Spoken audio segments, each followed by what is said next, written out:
Good afternoon, families. I hope you're doing well. It's the end of the first quarter, and I wanted to touch base with you. I've had office hours, but it has not been convenient for some of you. So I just wanted to give you some information and let you know how I feel things are going. So your students are amazing. Our class is just wonderful. The additional students that we have in our class have been lovely, and they've caught up quickly. They're really dear. Every day, I've told them several times, and I hope they tell you that they just make me happy. So what's a very tough job is better the minute I log on and see their faces. They really are joyful and sympathetic, and they're wonderful. So I have nothing but good things to say about their social emotional learning. They seem to be doing well together. They're kind to each other, and they're definitely kind to me. So they're great that way. I know that there have been, I'm looking at my computer to see the things that I've sent you on Class Dojo. Thank you so much for following up with Class Dojo and staying connected with us, and getting the information that you need, because it helps your students and it definitely helps me. One of the reasons I'm making this recording is so that I don't send you 3, 4, 5 different messages on Class Dojo. I really, really do try to limit that, and I don't want you to feel overwhelmed with information that I'm giving you, but I do want you to have everything that you need. So I'm trying to walk a fine line of giving you information as soon as I have it so that you can plan forward.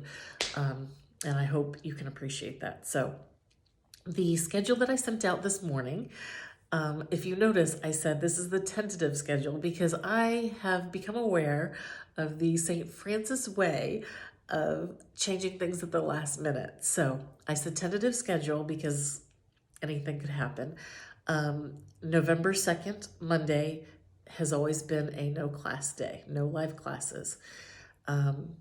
Tuesday, November 3rd, is no live classes because of voting, voter registration and voting day. So that is the reason behind that. Wednesday, Thursday, and Friday, if you have not read Mr. Harkleroad's email, he wants those days to be lighter days and with more fun activities for your children and not rigorous academic activities. So in the spirit of keeping it light, if you notice, I put live morning meeting on Wednesday. However, I did not put a time. Usually it's 9 a.m. right there, but I left it open knowing that many people will be watching the election and the results Tuesday night. And Wednesday, we may want to start a little bit later. So I am very open to that. I am thinking 10 a.m., but I'd like to hear from you. If that's going to cause you trouble or disrupt your schedule, or you're like, hey, that's enough. No, can we please have the normal schedule? I'm fine with starting at 9. So I'll have bags under my eyes like I do every day. So I would like to hear back from you, please. If 10 o'clock would be a good start time, whatever, 11 o'clock, whatever. We will have a light day.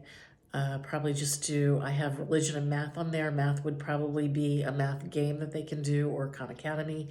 And religion would be our normal service that is recorded by the postulants. So I would like to make that decision with you about Wednesday. Thursday and Friday will be lighter days. My plan is to start at 9, but if you feel like your students can handle it starting at 10 on Thursday and Friday, we could do that as well. So Mr. Harkleroad and the administration is giving us the flexibility to meet the kids where they're at and see what they need. So just like teachers need a little bit of a break during this time, and parents do as well. Students might also. I know they were thrilled to start later last Friday, and they were excited about ending early today. I had them work straight through their break. We were together from 9 until 12:30, and then I released them for the weekend. So I'm always thinking about the kids and their mental health and what they can handle and physical. And sometimes, of course, they think they can handle everything and they can't. So I'm trying to monitor those things and be aware that this is hard for everybody. I know that doing lessons and completing work is not fun on a regular basis and if we were at the building, but I do know that they have gotten used to our procedures for the most part.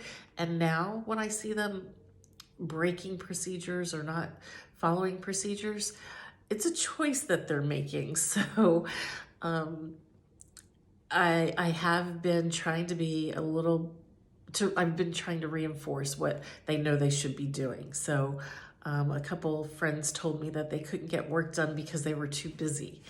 And I took offense to that a little bit. I give plenty of time during the week in class. And of course, if they need time after class to make up assignments, they can do that. I've told them that for 2Quarter, I will not be accepting late work. Turn it in when it's due, and I can grade it. If there's an extenuating circumstance, parents can talk to me, but an extenuating circumstance is an emergency. It's not, oh, they went to bed too late and couldn't get up and get it done. Mondays are for getting our work done, and they have plenty of time during the day, even during the breaks. You know, two to 2.5 hours of for lunch or completing work. We need to get our work done. I don't want to be grading every single day of the week because 5 students turn it in when they were supposed to the next day, to the next day, to we can't have that anymore. So if you can help your students at the end of the day, I know that you ask, what did you learn? And is your work done? And I know they tell you yes. Please have them show you. A lot of students, since the dawning of time, say, yes, I already did everything. And then you show them something and they're like, oh yeah, I forgot about that. So developmentally, they're at a point where they could forget something. So if you could help them with that, I would appreciate it. Their progress in math has been stellar. I think they're very good at asking when they have questions. And from what I can see, they're participating and documenting where they make mistakes on their math problems. So I think math is going well. Reading and writing is going wonderfully. They're participating, enjoying the books that we're reading that I pick out specifically to be inclusive of everyone in the classroom. And I know that everybody can get into the book. It's not too difficult for children, even if it's a little above their reading level. And we work things out together. We take turns reading.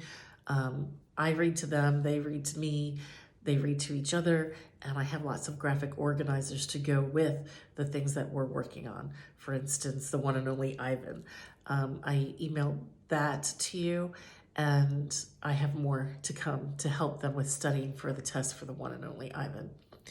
I know at times I ask for things to be printed. I hope that's okay. If that's a strain on you, just shoot me an email and let me know.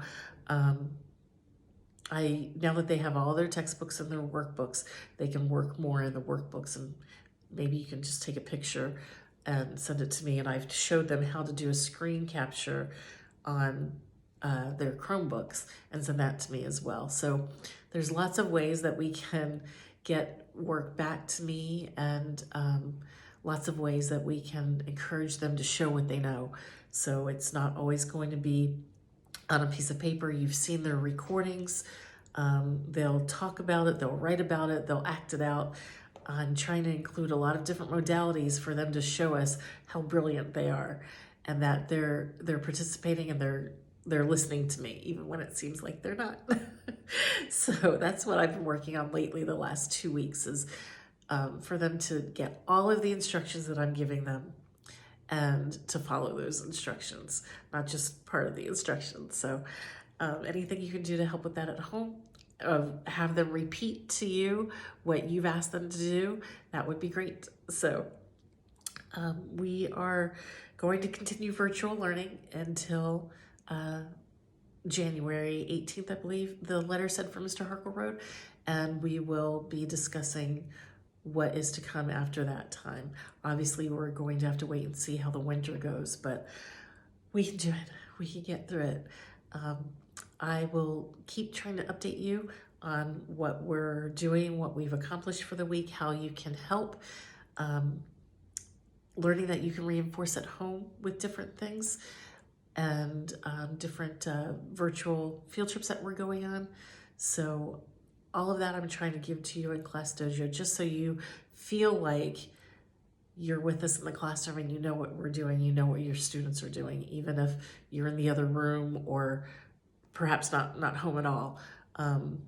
I want you to know that they're being taken care of and at least have that worry off of your mind, okay? So there are kids for the next long haul, and I will take care of them as if they were my own as best I can. So thank you for all of your words of encouragement and support, and if there's anything I can do, please let me know.